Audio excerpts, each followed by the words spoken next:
Remember that after taking L'Hopital's rule, it does not always have to get to exact number. Like on this one, we ended up with sine x, in which we can take the limit using pi over 2, unlike examples 1 and 2, where we just ended up with a number. So remember that you don't always have to get right to a number. And you just basically have to get the limit out of the indeterminate forms, and in this case you have to get it out of infinity over infinity. Okay, so now let's move on to infinity times 0. And then I'm going to use this equation as an example problem. And the reason why it's infinity times 0 is because x, if you plug in infinity, it just keep on approaching infinity, obviously. But 1 over x, if you keep on plugging in bigger numbers, then the number would get closer and closer to 0, and that's why the limit approaches 0. So we need to write it in a different way. And if you remember back to earlier when we were finding limit and we used h, we need to use that now. So we're going to go ahead and write it as this. So if you noticed, I changed the x to h, and what we did was we replaced the x with an h. So in this case, we placed 1 over x equals h. So when we do that, it would be the limit as h approaches 0 from the right is 1 over h and times sine h. And if you rewrite this right here, it'd be sine h over h, because we're moving the h down here in the denominator. So basically, you're supposed to know this identity that sine h over h, or sine x over x, the limit for that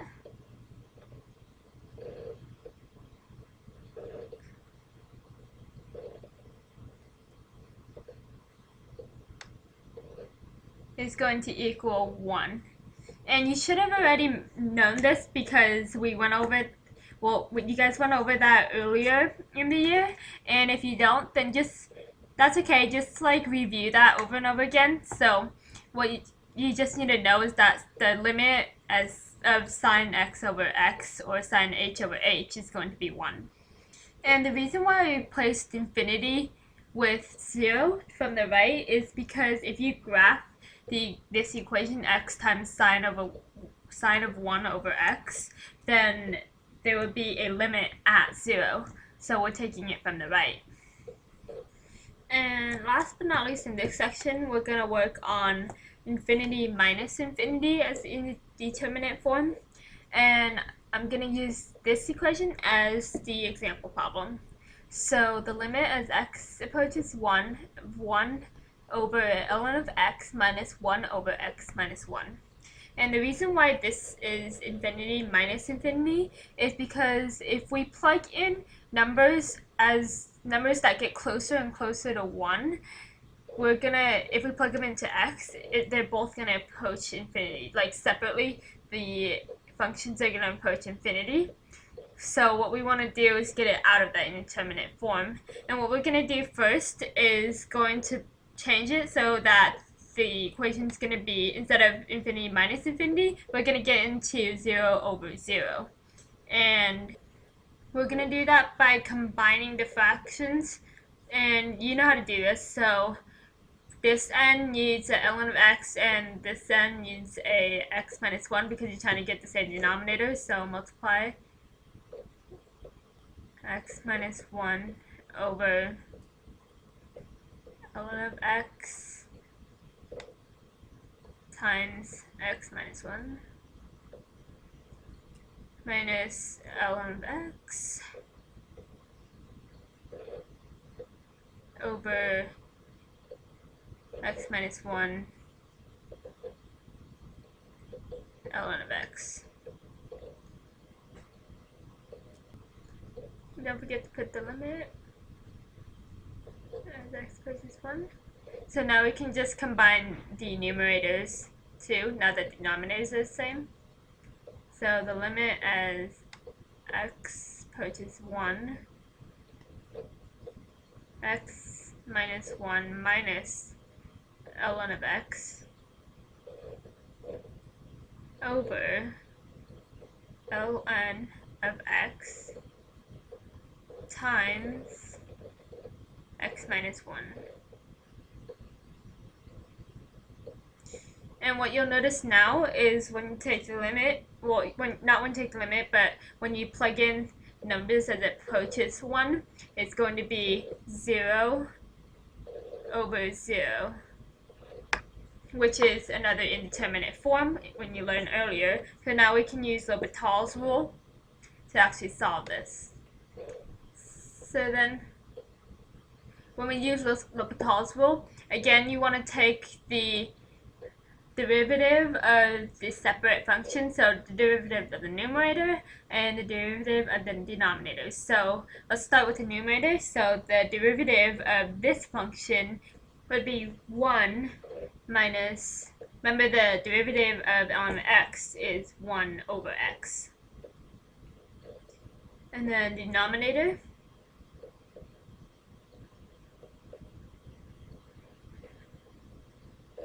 don't forget to use the product rule, so this would be u and this would be v, so it would be u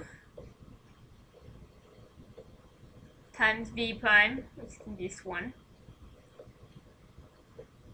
plus v, which is going to be x minus 1, times u prime, 1 over x.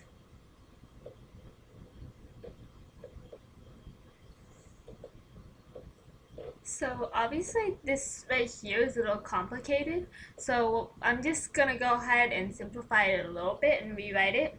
So I'm going to rewrite it as x minus 1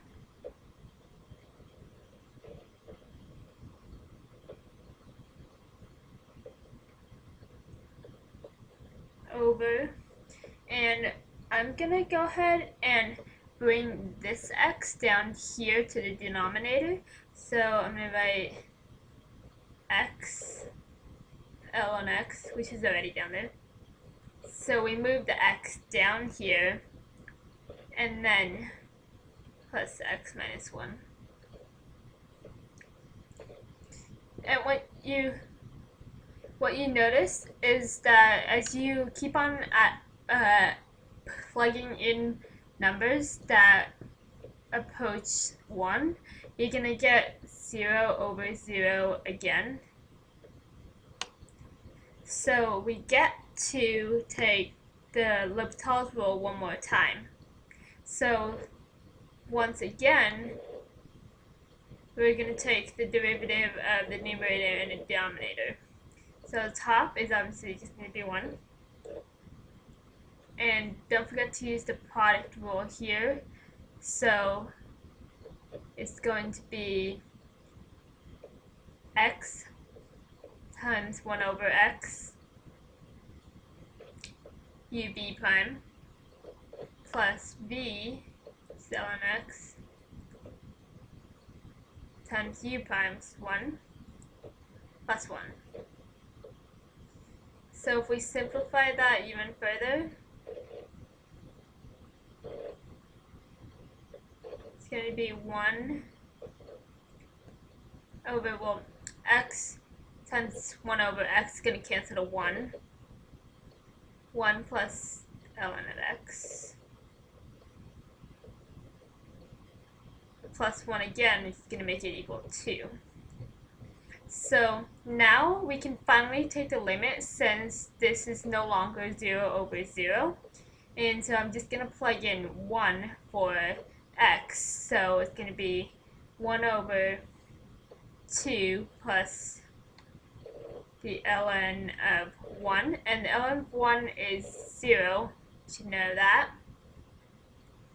So the answer is going to be 1 over 2.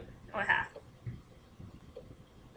And during simplification, I forgot to mention that this x on the bottom actually moved up here, and that's how we got 1 minus x while this x moved down here.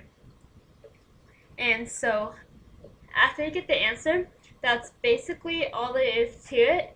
But what you need to know, what's most important is the form infinity over infinity, because that's going to come up the most. The two other ones that we went over, infinity minus infinity and infinity times 0, they still will appear, but what you really need to know is the infinity over infinity.